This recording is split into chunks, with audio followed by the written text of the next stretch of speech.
You're watching Old and Broke.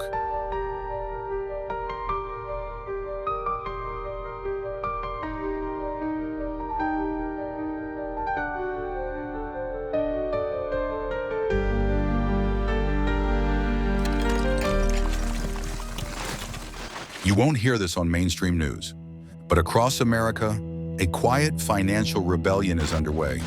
Not with protests or riots, but with coins. Gold and silver, ignored, mocked, written off, are being reborn as real money. And this time, it's not Washington leading the charge. It's the states. While the Federal Reserve keeps printing, inflating, and manipulating, local governments are rewriting the rules. One bill, one law, 1 ounce at a time. 2025 has already become a turning point. In just a few short months, we've seen massive momentum behind sound money reform. 3 states, 3 major actions, tax repeals on gold and silver, declarations of legal tender, physical gold reserves stored in state. This isn't about politics, it's about survival. Because treasuries are tired of watching their balance sheets rot under the weight of dollar-denominated debt. Assets that lose value in real time. Wyoming didn't just talk, they acted. In February, the state passed legislation to buy $10 million worth of physical gold. Not ETFs, not derivatives, real vaulted bullion, stored in Cheyenne. Why?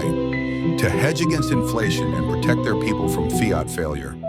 This isn't ideology, it's risk management. Because even state governments know you can't print your way to security. Then came Idaho. Already a leader in the sound money movement, Idaho went even further. They repealed their capital gains tax on gold and silver, making it completely frictionless to buy, sell, and use metals as money. No sales tax, no capital gains tax, no barriers. Just pure value, freely exchanged. Let's be clear. The U.S. Constitution isn't vague about money. Article 1, Section 10 says, "No state shall make anything but gold and silver coin a tender in payment of debts." That line was ignored for over a century, but now states like Idaho and Alabama are reasserting it. They're declaring gold and silver are money. This isn't just legal, it's symbolic. A declaration of independence from manipulated fiat. There's now a scoreboard. It's called the Sound Money Index. It ranks all 50 states based on how they treat gold and silver. Are they taxed? Are they legal tender? Are they encouraged or penalized? Top states like Idaho, Texas, Utah, and Wyoming are winning. And guess what? Dealers, refiners, even entire mints are moving in. Because where laws support sound money, commerce follows. But some states still resist. Why? 2 reasons. Ignorance and greed. Most politicians have never even heard the term sound money. They don't know the Constitution, they don't know monetary history, and they're not trying to learn. The rest, they just want the tax revenue. So they treat gold and silver like luxury items and tax you for using real money. And here's what terrifies the Federal Reserve. They can't stop it. State governments control their own tax codes. They can declare what's legal tender. They can build their own gold reserves, and they are. This is decentralized monetary resistance, and it's working. Let's zoom out. In Spain, a recent blackout froze millions out of their bank accounts. ATMs failed. Online banking died. No access to food, fuel, or cash. And now, Spain requires advance notice for large cash withdrawals. Withdraw more than 3,000 euros, and you'll face fines up to 150,000 euros. This isn't science fiction. This is what control looks like.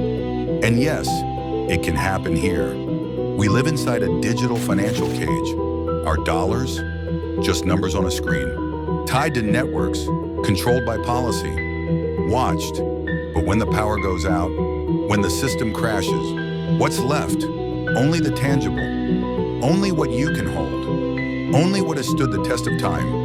Offline, gold and silver still work.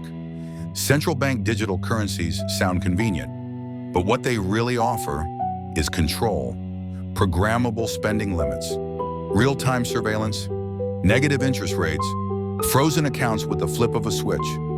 Once this system is in place, there is no opt-out, only obedience. This isn't new. The founders warned us. They saw fiat currency as theft. They knew that when money becomes paper, politicians become thieves.